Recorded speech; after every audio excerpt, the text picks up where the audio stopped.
about 37, you said one on top.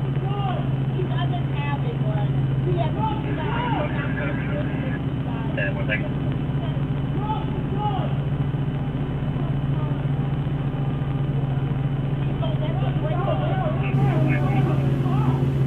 Graham, give us a commentary on this. Now you have to watch in the bigger frame for him getting out of the car. So everybody knows that on the left, it's in the dark, you see him creeping on the left. He's out the car now. He's out the car, he's backing up, and then they shot him.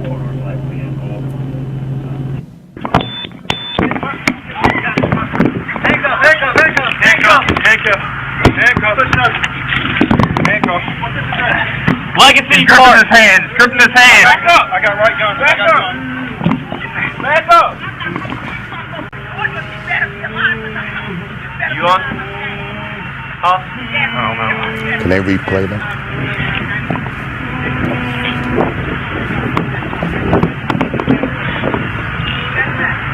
Hey, somebody get my bag and start getting some equipment. Where's your bag? You good? Take it back in my trunk. You good? I'm good. Get some gloves. We need to hold the wound. There's a 10-4. We got one.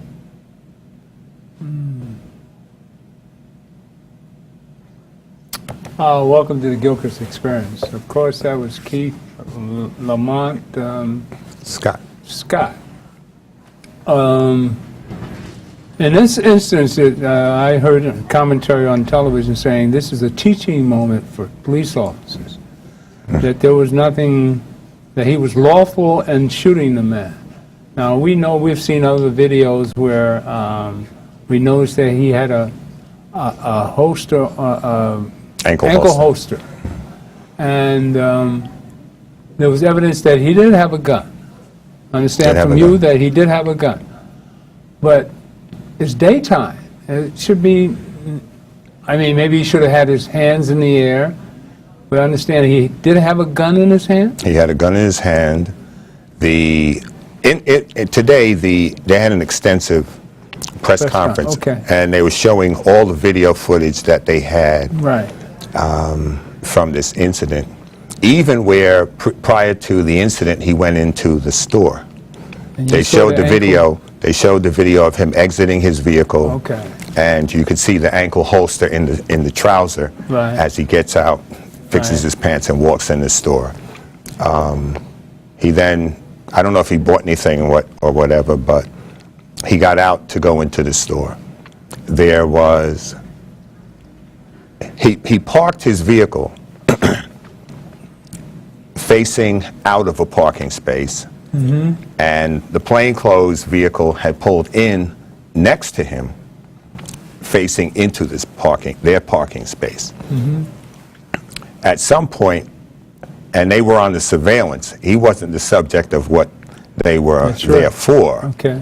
And the officer looked back and he noticed him emptying out a cigarillo, and putting marijuana in to smoke it.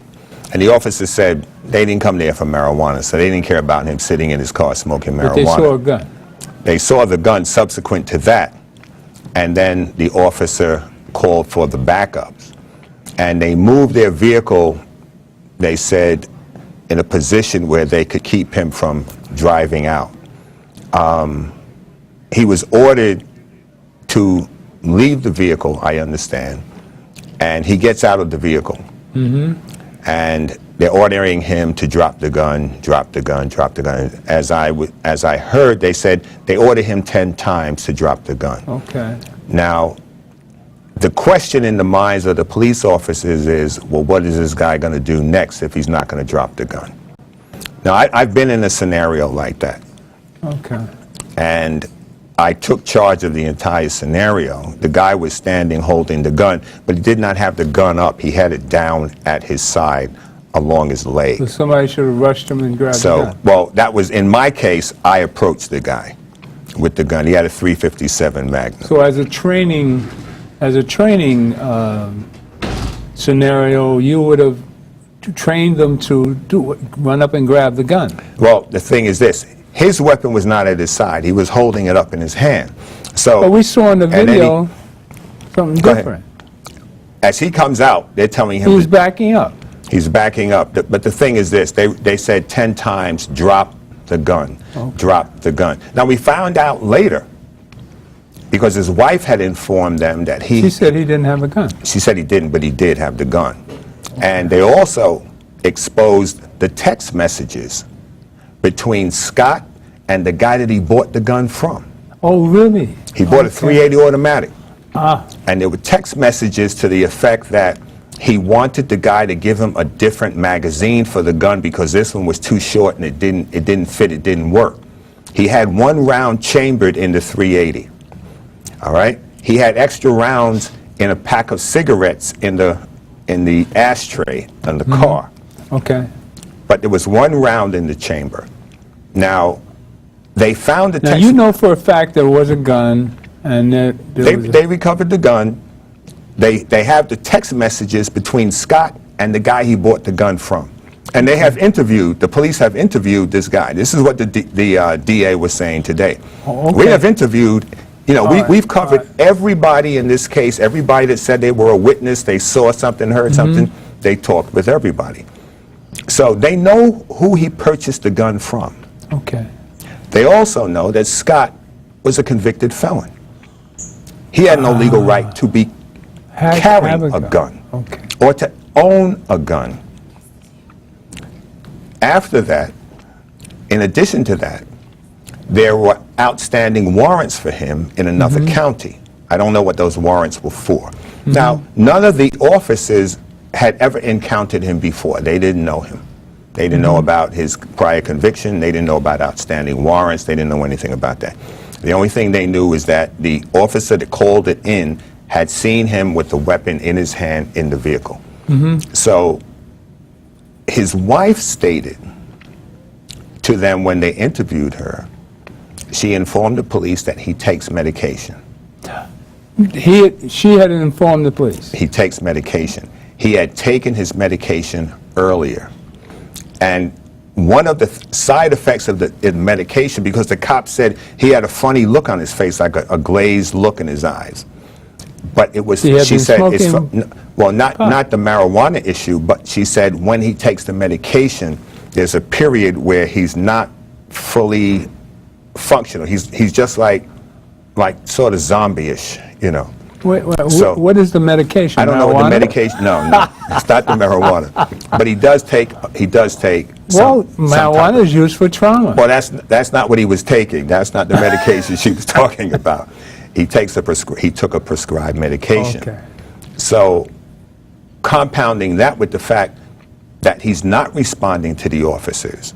See, this is where we can understand partially, or to a degree, why he's not responding, because he took the medication earlier, and his faculties are not. Matter of fact, he shouldn't. I would say that if your medication affects you in some way like that, you shouldn't even be driving around in That's your right. car, you know, doing anything.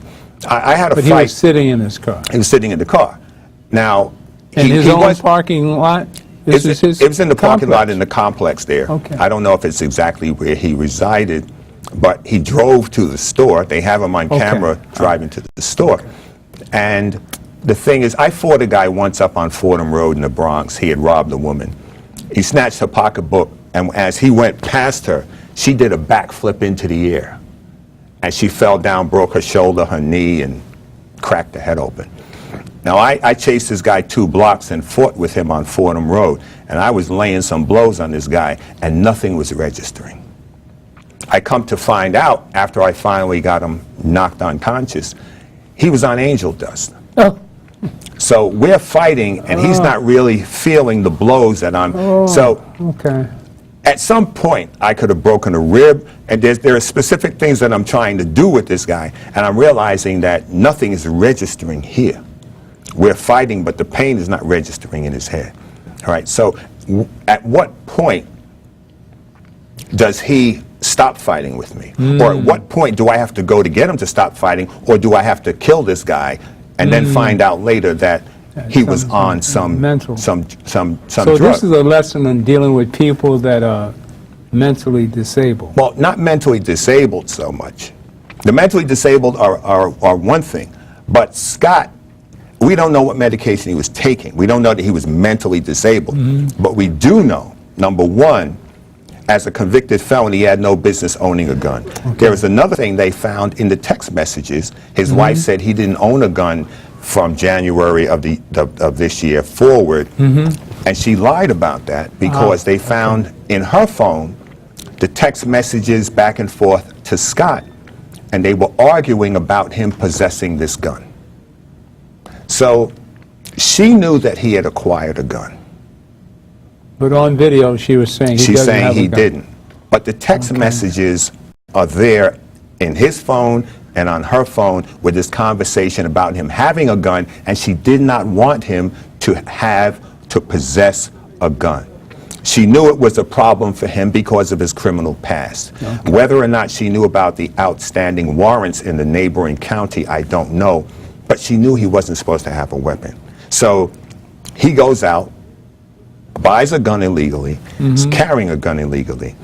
Then coupling that, the police have no idea that he took medication before. They only know that here's a guy with a gun and he's not responding. So the question is he going to make an attempt to fire on them, or do they fire on him? So, you know, it is more than tragic, but this is a shooting that's not like a lot of the ones we've seen recently.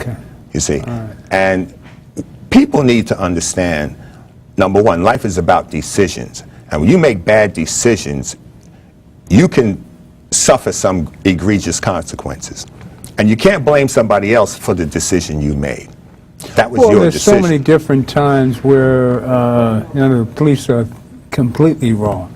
But we have a guest to come on and see us. So just play Nan 1. This is Reverend Sharpton at the Saturday rally. He gave us some inspiration to deal with our new president-elect, the slick New Yorker, Donald Trump. All right? And we'll come right back at you. Play the Nan piece, Nan 1. All right?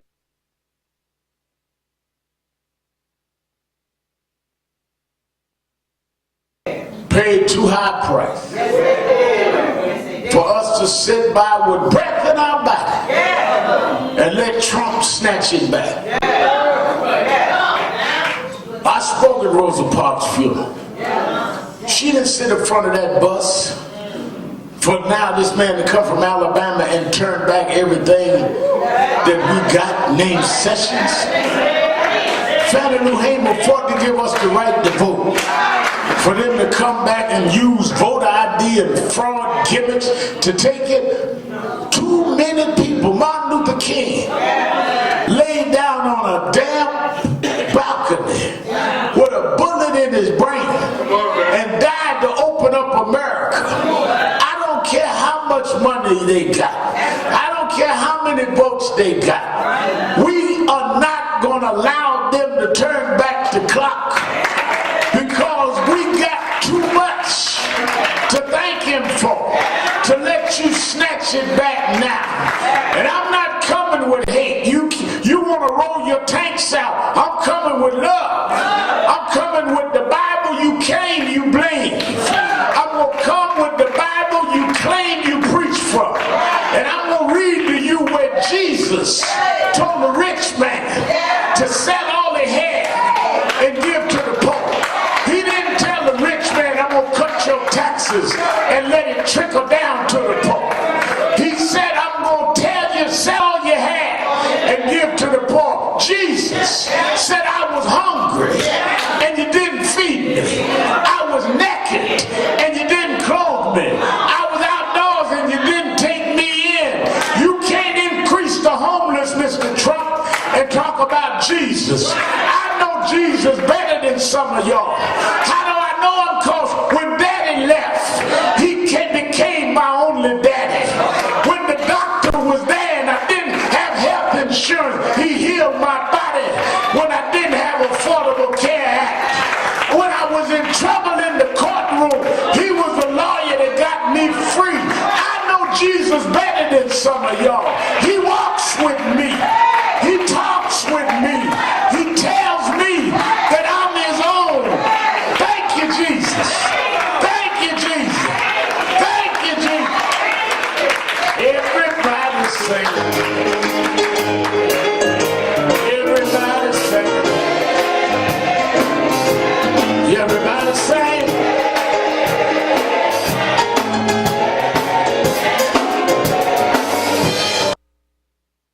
I act slow all the time.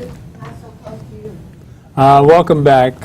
We have Diamonique Johnson, president of NAN Youth Huddle. And you. And this was Saturday's sermon. Yes. And people don't understand how we come to church on Saturday and receive a sermon.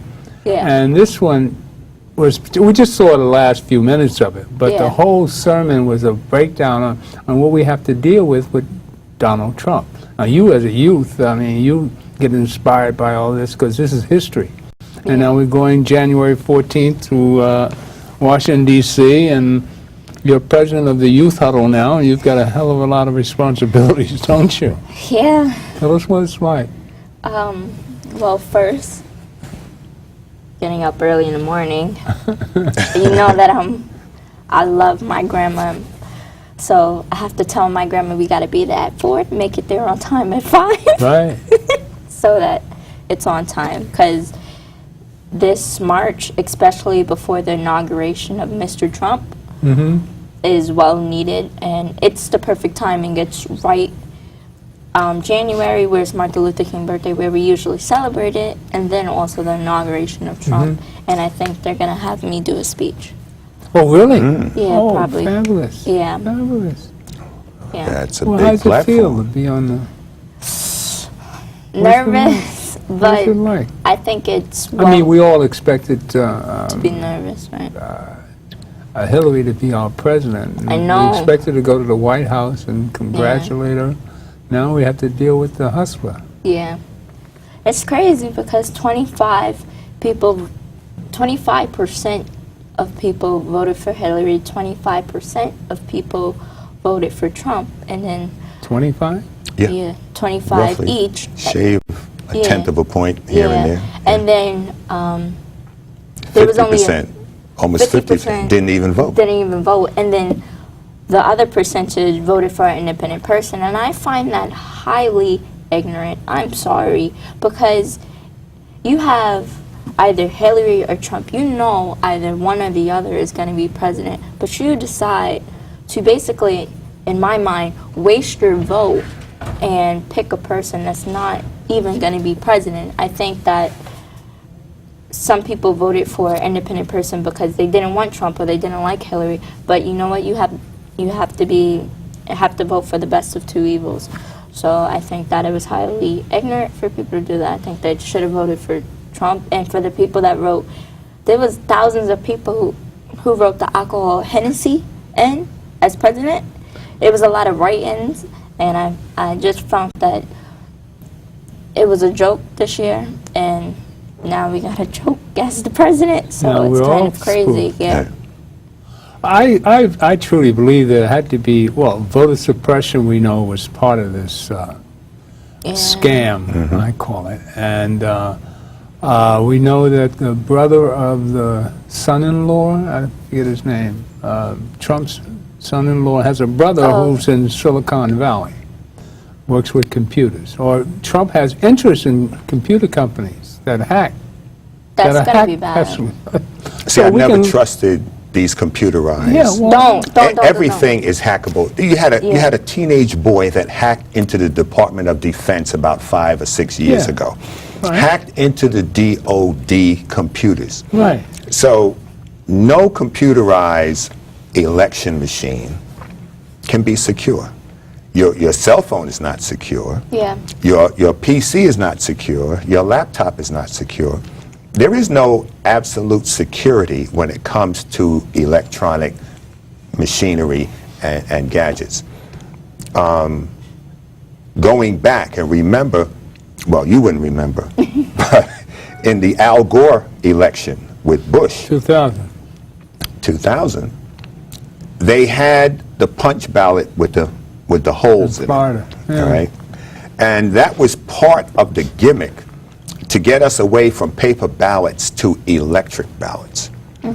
Now, Diebold was one of the companies that made these computerized ballot machines. And a guy showed, I saw it on a show a couple years ago. He said, oh yeah, we can get in that machine. And he did what I think it was on 60 Minutes, one of the programs. He got right into the machine. See, so the notion that you're voting and you're using a computer as opposed to the paper ballot, granted, it's slow using a paper ballot system, but you can go back and track it. Well, what do you can go think back and about pull this, each ballot. this second recount? All right. Oh yeah, up Jill, in Wisconsin and Pennsylvania. Yeah. I think money is power. So whoever has, well, we don't necessarily know Trump is rich, but I just think that No, he's got billions.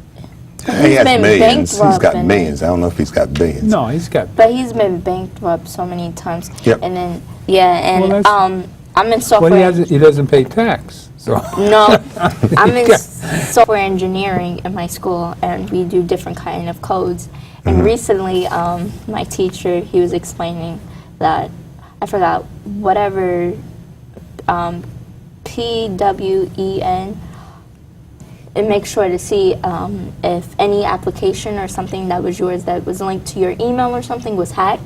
And he just got the email, and he was able to download thousands and millions and trillions of people email passwords and everything. And How he old was is explaining to us. How old is? It's your How old teacher. is he? Mr. Chen, he's Asian. Don't mention his name. Don't mention his older name. man. Oh, I'm sorry. All right. They didn't get it. They Just didn't an get it. older man. Yeah, an older man. He's around Don't 30? give it. That's okay. They don't need to. Oh, he's so old. Leave him alone. Leave him alone. he's around Okay, but he was able to download. He was able to download so many people's passwords, and also a part of learning software engineering, we have to learn kind of the pros and the cons of it, and the negative and the positive of it. And the negative / the positive, well, a negative that could be turned into a positive if we want to, or where we spiritually are. It was just hacking and so many things being hacked. There's nothing in this world that Say can't- that again. Say that again. There's nothing in this world that can't be hacked.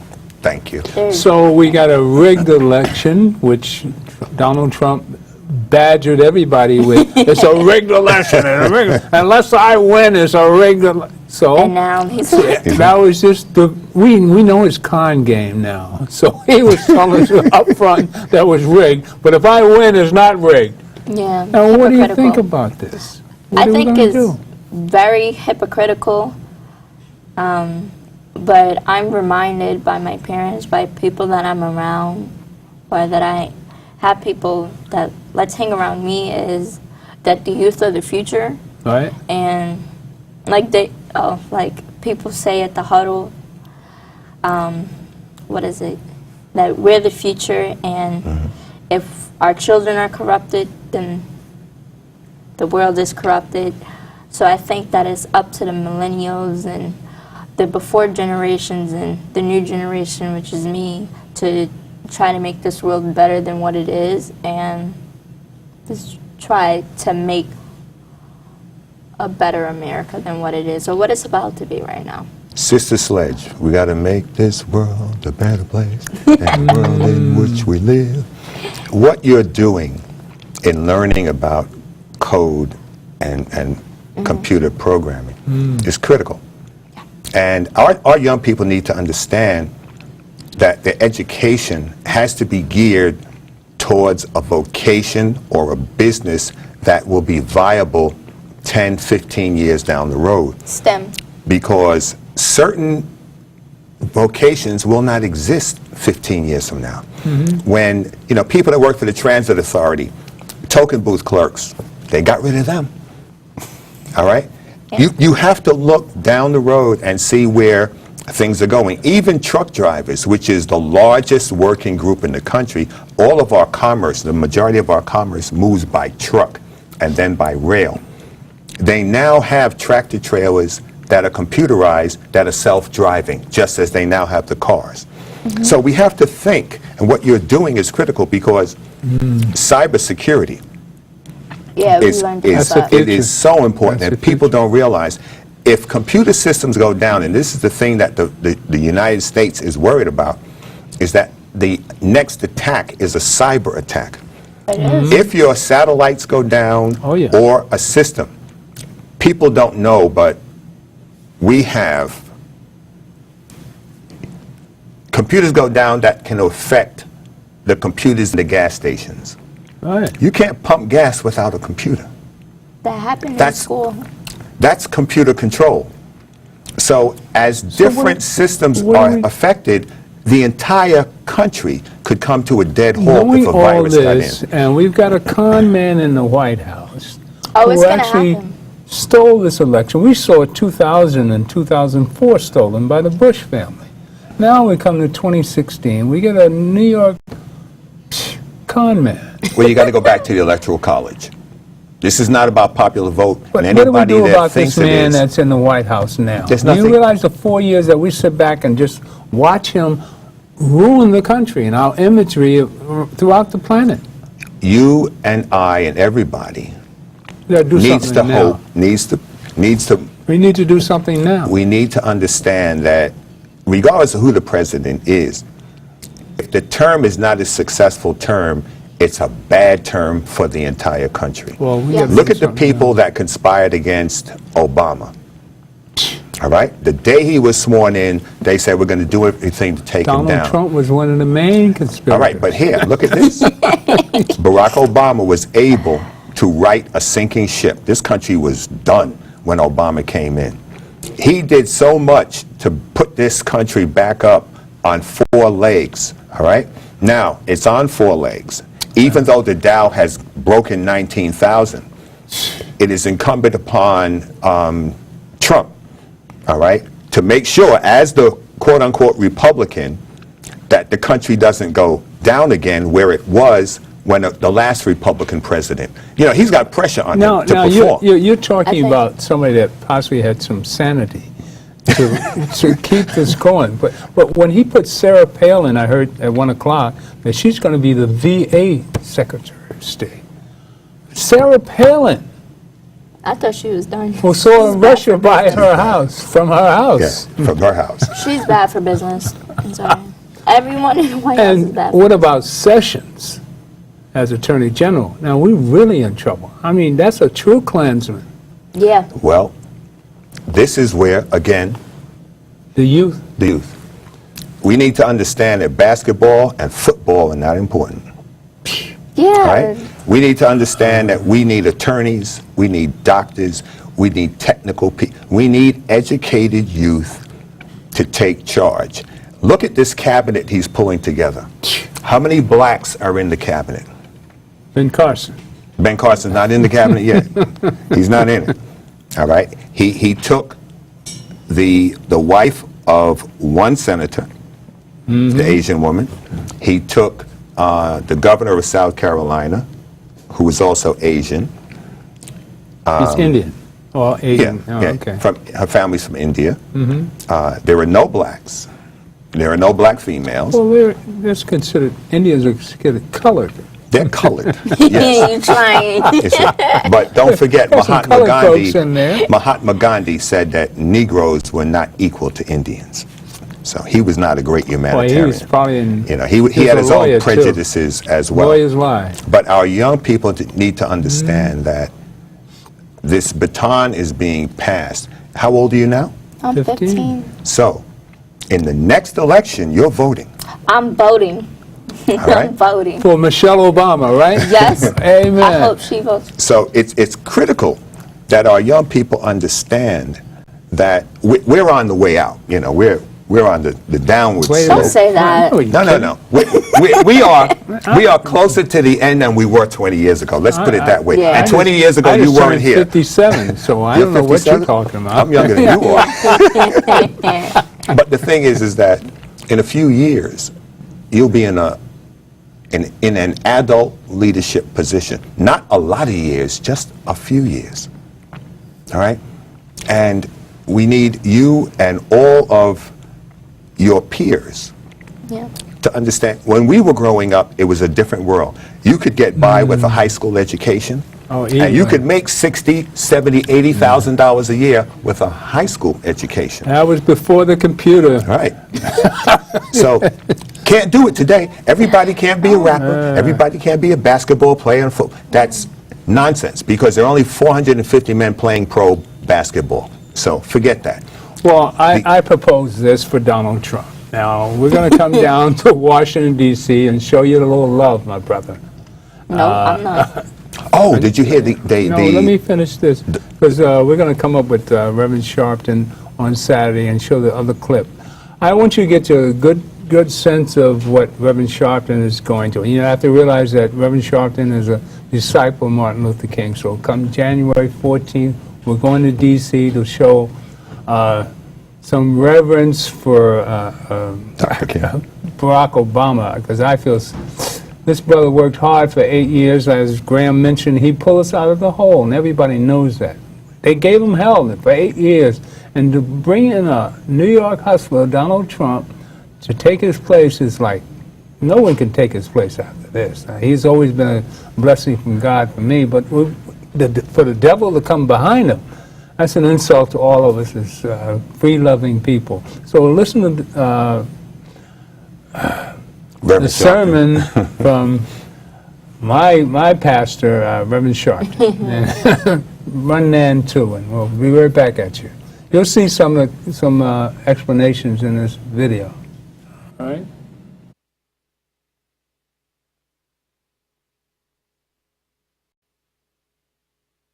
Walk humbly. This is not a movement built on hate. It's a movement built on love. That's why we say the principles of Dr. King. That's why I can look at my enemy and hate their ways, but still love and forgive them. Dr. King said ultimately y'all ought to love and support us, because we didn't come to tear you down. We came to save the soul of America. We don't want to be as hateful as the haters that we fight. That's why the man stabbed me, I could forgive him, because I couldn't be me hating him. And some of y'all are too full of hate to ever be involved in a love movement.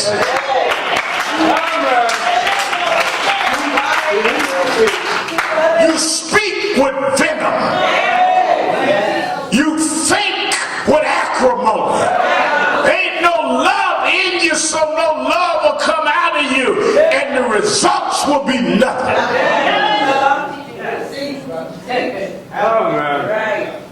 That's why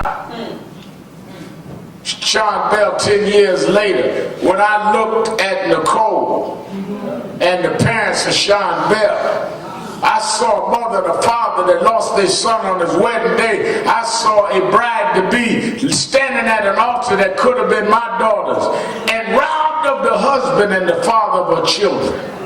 But some of y'all so full of hate, y'all saw an angle to get your face on the news. We're getting called us talking to Cynthia Davis, and they choked her son to death. I saw a mother standing up for her son. Just like my mother, when I was too young to know better, stood up and fought for me. But you saw a way to advance your Twitter page. You got no love in you. And only love can conquer hate. Somewhere I read that God is love. I'm not trying to out-hate Trump.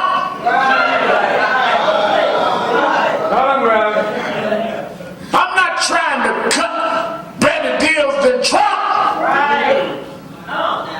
You want to sit at the table and outfox foxes. I'm not a fox. I'm not a trickster. But God loved me, and so I can love others.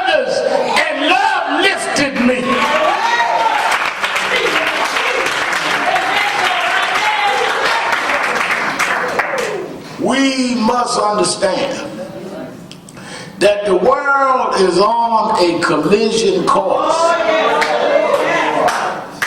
And you're dealing with people blinded by greed, blinded by hate, blinded by their own ego and self-aggrandizement.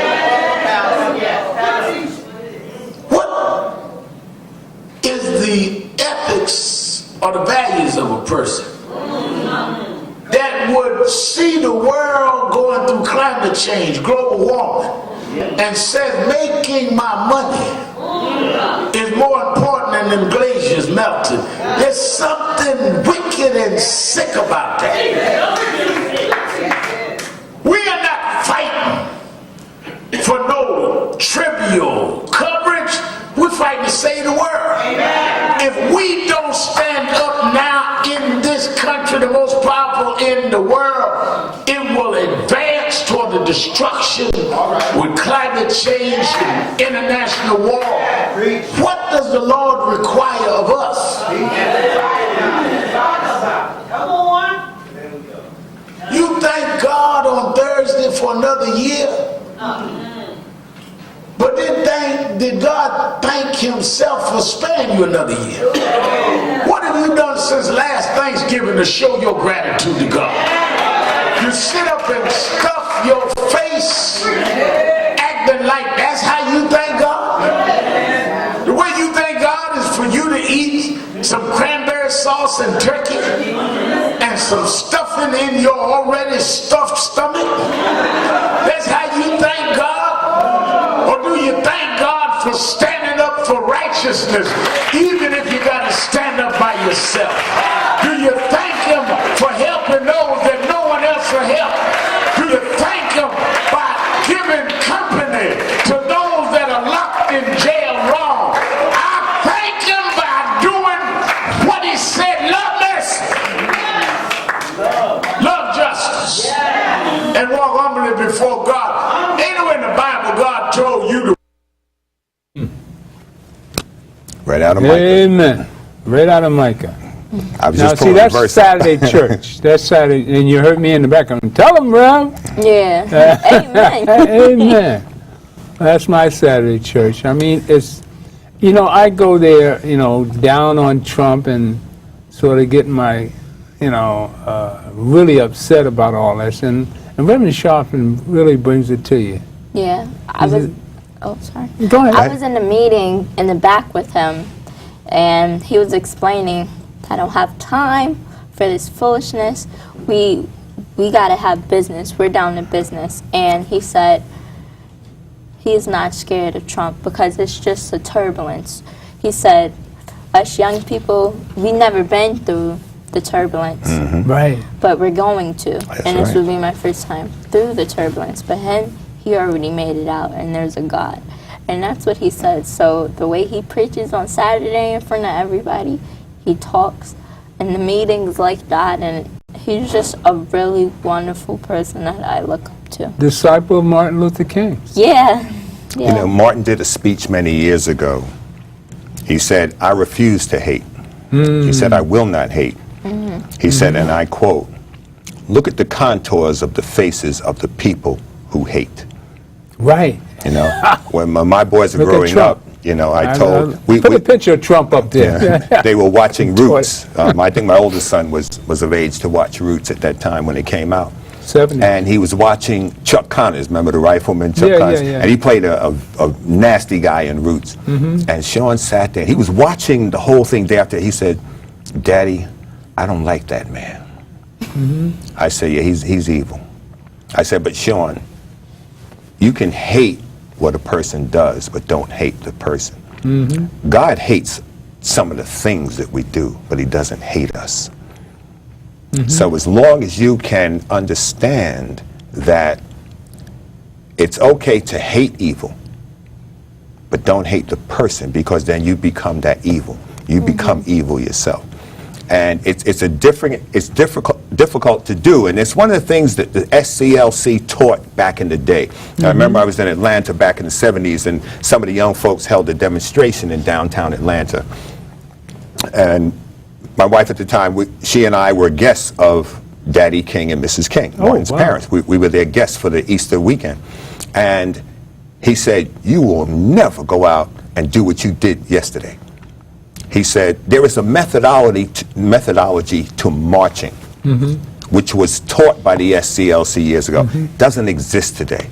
See, people want to get together and they want to march, and this is a problem because it's why I don't like doing marches, because the people are not organized or prepared for what it is they're about to do. They're not all coming with the same agenda. When we had the marches for Sean Bell in Queens, there were people that I had removed from the line of march because I knew that their focus and their agenda was not Sean Bell. And I went to the police and I said, I want these people removed from the, oh, you can't do it, we're marching. No, you're not marching in this march, because your head is somewhere else, and you're not going to create a scenario that becomes a problem for the advancement of the Sean Bell case. Yeah. And we had them removed. So anytime there's a march, people need to be educated weeks in advance as to what the march is about and what your expected conduct is. Back in the 30s, they had silent marches in Harlem, where thousands of people just marched down the street in white, protesting. They didn't say a word. They marched in silence. We did one on Fifth Avenue. We cannot get people today to follow the instructions when there's a march. Well, you're going to see one in January. January 14th. And what I want to do is just, I want to rile people up for the march January 14th. And I don't know how many people actually, I know you weren't anywhere near 63, but I just want to review what Martin Luther King said. All right? Just the latter part of the speech, I mean, it's a lengthy one. I want to start it at 12:30, all right? Just remember that, and I'll give you time to riv it up. Whenever you're ready, I want to listen to I Have a Dream. All right? One day, this nation will rise up and live out the true meaning of its creed. We hold these truths to be self-evident, that all men are created equal.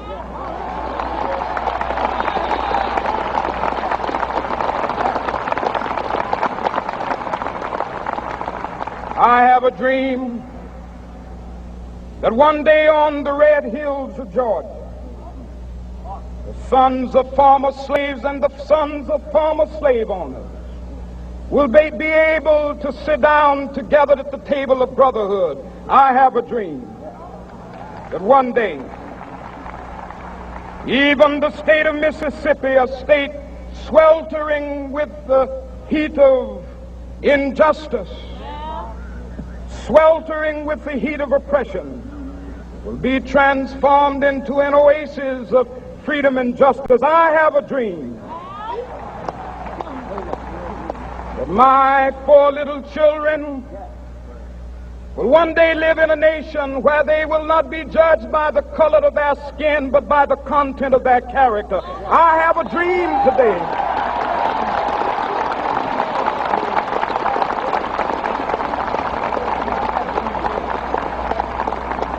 I have a dream that one day down in Alabama, with its vicious racists, with its governor having his lips dripping with the words of interposition and nullification, one day right there in Alabama, little black boys and black girls will be able to join hands with little white boys and white girls as sisters and brothers. I have a dream today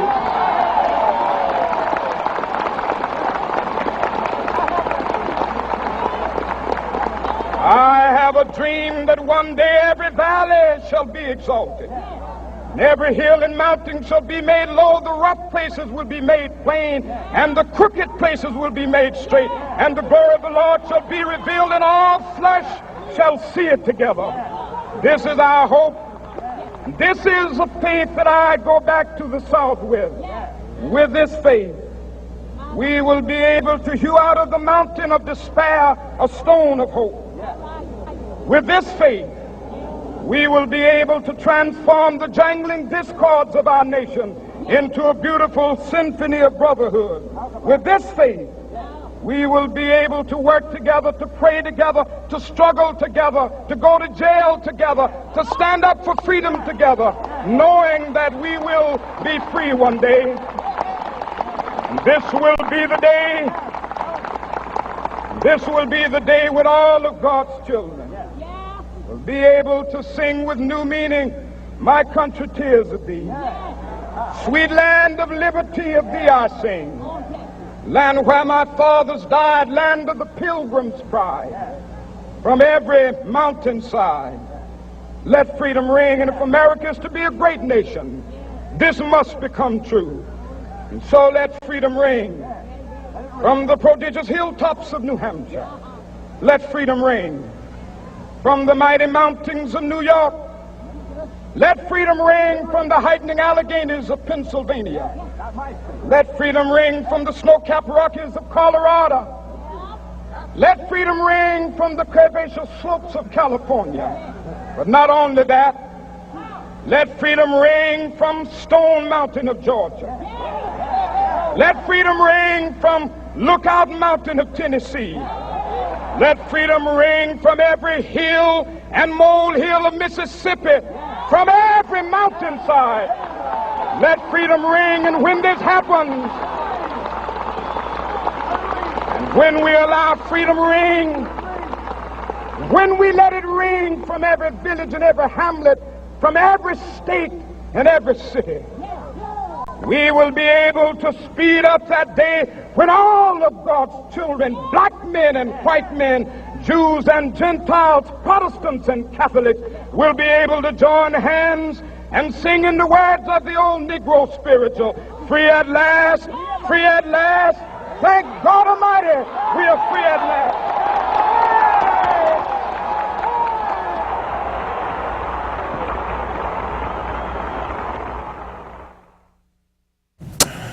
Now imagine that's 1963. What's that? 53 years ago? Yeah. Yeah. What do you think? I mean, this in our day, I was 22 at the time, so and I was in the Marine Corps, so this is all probably, you know, I had my fight with the Klan and in the service, you know. I had a best buddy, he had KKK carved on his wrist. But I was smarter than him. He had some respect for me. And you didn't hate him. And I didn't hate him. And I laughed at him because I thought he was funny. But he had KKK carved on his wrist. And I helped him in class. I was one of the smartest ones in class because I didn't go out because I couldn't go to town either. Right. Because I was in Memphis, Tennessee, and I stayed on the base and studied. I was going to helicopter mechanic school in Memphis in 1960. So by 63, I was 22, and my mother died that year, and I was really, I was a mean, I was a terror boy. I was a Marine. My mother died, and I hated everybody. So I had a lot of hate in me. I hated God because he took my mother. I said, that was my angel. So I had a lot of bitterness. So when you hear stuff like this, this is just before my mother died, but the hope, and my mother struggled. She worked in other people's homes, and I mean, that was a tough year for me. Yeah. But to give everybody hope. Now, I see the same scenario now with Donald Trump in the White House. I see the same evilness coming back. You know, the same, it's not as bad as those days, of course. But with all this freedom we've gotten, and we've gained so much progress, a black president, half of your life you've had a black president. Mm-hmm. Now, what do you think about looking at this when I was, older than you, but I was a youngster, but that was back in the day. But here we come now, January 14th, we're marching again, just like hopefully we can get the crowd we got. Yeah, like that. It was a big turnout last year, though. But it was big. But I can see a lot of people coming to Martin Luther King, honoring Martin Luther King. Yeah. And judging people by the content of the character. Like Of course. Sharpton says, we're not going to hate Trump. We're not going to compete on hate. We're going to love everybody and judge people by the content of the character. Yeah. All right? And we'll put Michelle Obama in the 4 years as president. You'll fight for that, right? Yeah. Female president? Yes. Okay. Yes. It just shows from back then to now, freedom is not free. That's what it shows. Freedom is not free, because I forgot when, but I think it was a year ago, we was marching on the same terms of Martin Luther King hiring the minimum wage. And if you compare last year economic standard of money and how much it really costs, like how much is a dollar, like that content, and today's time content, we're basically fighting for the same amount. So we grown in some ways, no matter if we take 10 steps forward, we take 5 steps back. So I just think that, yeah, we grow, but the fight is still on. And I think, personally, the fight is always going to be on. Slavery was abolished, but it really never was abolished. They lock up so many colored children.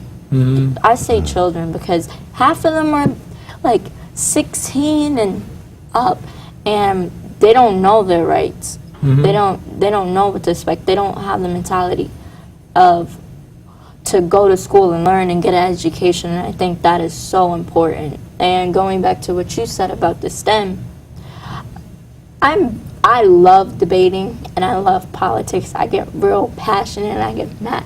I put feelings into politics. And my friend was like, I want to be a basketball player. I was like, not to kill your dream, but that's stupid. He's like, I'm very blunt at times too. And he was like, why do you think it's stupid? I was like, because I would say like 80% of the people that say I want to be a basketball player doesn't actually. I think if you was to get an education and if you're really passionate about basketball, do that as a hobby. Right. And then if you really wanted to play basketball, you got to make sure your grades is up, not just, oh, well, if I'm passing 65, I won't be cut off the basketball team. 65. No, that's really stupid, because to me, failing is like a 70 to me. That's fair. 80. You can live in my house. 80. 80 is No, 80 was 80, passing in my house 80. for my children. 80 80 was was passing. A B. Passing. A B. At least a B. Oh, come on. Yeah, no. I'm saying no. My grades is higher than that, but Okay. that's like failing to me. I Yeah, strive for 85s and up. I try There you to go. strive for Yeah. There you 85s go. and up, and it's not always easy. How would you encourage the youth to come join NAN Youth Huddle? I think that, okay, so what Huddle is a program that's held at National Action Network from 7 to 9 every Monday, and we talk about the topics that affect us as youth and affects the urban community and the youth move part of it, and also the leaders of Huddle is to try to actually fix that situation, or not even a situation, fix that problem for the better, and to show that we as African American people, we as the urban community, you may subsidize us, but we're still here. And that's kind of like the message on January 14th. We're still here, we're still looking. That's right. And just because you're president doesn't mean anything. You just have a title and it's just a hierarchy. But we still have power because we're the dominating population right now. So Okay.